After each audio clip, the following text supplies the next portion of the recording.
So, not sure if you heard, but the safest career path in 2026 is no longer employment. Low-key, companies just don't even want employees anymore. They want access and they want results. The women who win next aren't climbing ladders, they're building portfolios. Now, I know you did everything right. You got the degree, you built the career, you became the person that people rely on. And yet something in this market is feeling really unstable. There's AI, there's mass layoffs, and it just keeps going on and on. Not because you did anything wrong, but because the system that you built your whole life around is clearly changing. And it's changing both quietly and quickly and without asking anybody's permission. AI is reshaping everything, including your role. Outsourcing is replacing whole functions, and the loyal employee model, it's fading. And here's the part that nobody's saying out loud that I'm willing to scream. Traditional career ladder, it's leaning against a wall that's already starting to crack. It's time to get off the ladder, girl. If you've been feeling a bit of anxiety, like I should be thinking about what's next, I probably need to pivot, you're not overthinking it. You're not making that up. But you might be early, and that's a great thing. Let's act on that instinct. I'm Ayana. I spent my career launching and scaling products inside Fortune 500 companies, which means I've seen how businesses actually make decisions about things that they want done and about talent. Now, I help corporate women translate all that rigor, that insider knowledge into professional independence. And guess what? Whether or not you think of yourself as an entrepreneur, if you want freedom and control in your professional life, you have to be an entrepreneur. If you want to earn money, you're starting a business. Now, I don't want you to be out here guessing or side hustling. I want you to do this strategically. Let's talk about what's happening around us. Companies are no longer optimizing for headcount. It doesn't even make sense anymore. Productivity is in what their SaaS solutions and their AI solutions are able to produce. So why grow headcount? They're optimizing for access to expertise and results. Meaning instead of hiring one full-time executive, they're hiring fractional talent. They're hiring somebody who's gonna come in and take a high-value problem and turn it into a sustainable solution. That's fractional CFOs, fractional CMOs, fractional operators. They don't wanna pay for your full-time. They don't wanna pay for your coffee breaks and your PTO and your healthcare. They wanna pay for impact. And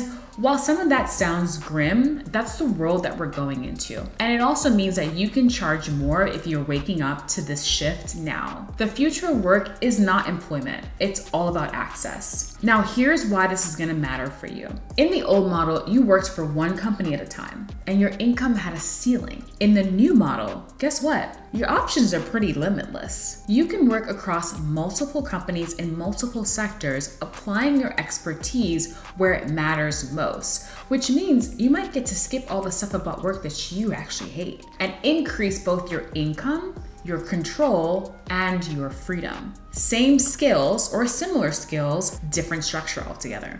I don't know about you, but I'm excited about this change. Let me make this real. In the old world of corporate ladders, one company hires you full-time, they want your full focus, they want to exploit you for everything they can get. You do 100% of that job. In the new world, 4 companies will hire you fractionally for 20 to 30% of your expertise that actually promises and drives them results, which means less busy work, less politics, less nice nastiness in the office, less meetings that could have been an email, and more strategic contribution where you can really be an authority in that space. And oftentimes, at least in my experience and many experience of other fractional leaders, it means more money. They have a budget for results. You're not really underpaid right now, you're under leveraged. Right now, your expertise is being locked inside one organization. It's keeping you stifled. But in a fractional model, you become a plug and play asset. And the more comfortable you get with this concept, the better at it you get. I know it feels foreign right now, but this is the way of the future, and I'm here to help you.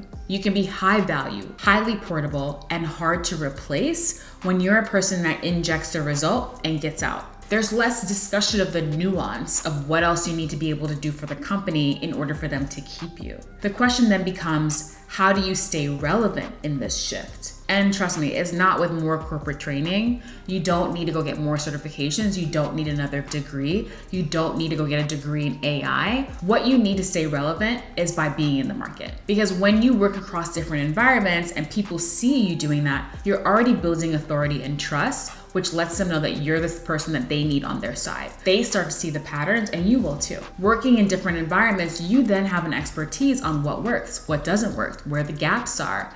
It's called cross-pollination, if you will, right? Me as a fractional leader and as someone who works with multiple founders, I see patterns around all these early stage founders, and I know exactly what they need. I've seen it over and over again. But if I worked in one organization, I only have the container of that organization to be able to prove my expertise. The woman that has one job has expertise. The woman who has multiple clients has perspective, has authority. And in the age of intelligence on demand, companies are going to be paying for perspective, not your Ivy League degree.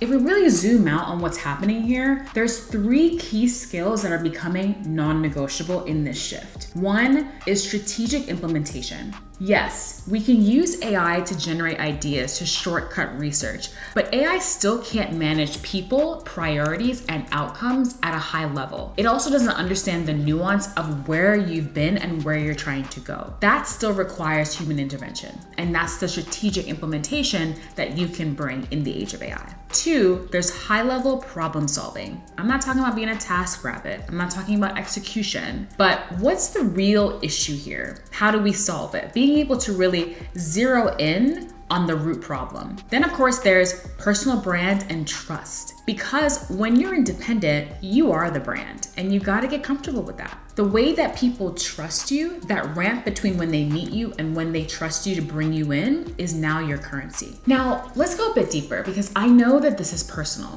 Because this shift, it's really not just about income and the fact that how we get our income is going to change fundamentally. It's about ownership. My mission is to close the wealth gap for women through ownership. Ownership of our time, ownership of our energy, and ownership of the value that we create in this world. Professional independence isn't just about leaving your corporate job. It's about no longer needing it. It's about being able to say, I'm taking off today. I'm structuring my work differently. I'm building something that actually reflects my values, my passion, and my legacy. And for women especially, this really matters. We've been taught to build inside these massive systems that were just not built for us, instead of building systems that are for our bodies, for our cycles, for the life and the people that we want to be. Mark my words, all of that is changing in real time.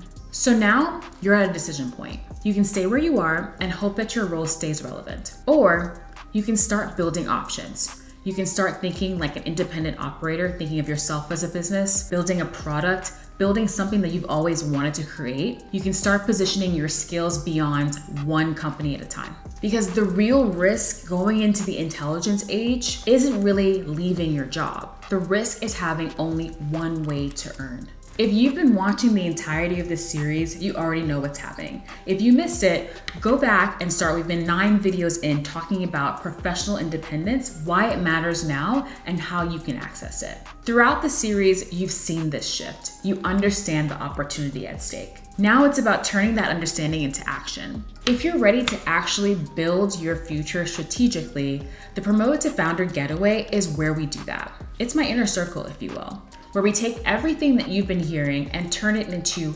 actual income with a business model, legal structure, financial roadmap, and branding to help you get unstuck and get started. Not theory, not motivation, the actual work. Link is below for the waitlist. Because the era of the employee, it's evolving and it might be coming to an end sooner than we think. In the intelligence age, the women who move early are the ones who are going to benefit the most. I hope to see you there.